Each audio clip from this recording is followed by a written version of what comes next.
இது வந்து கொஞ்சம் ஒரு அமைச்சரான கேள்வியாக கூட படலாம்.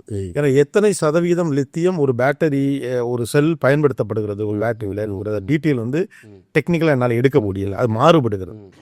உலகத்தில் இருக்கக்கூடிய ஆயில் ரிசோர்சஸ் அளவை கம்பேர் பண்ணுகிற போது வெனிசுலாவிலையோ எல்லா இடத்துலையும் குறையுது. ஓகே, சில பேர் எடுக்கல.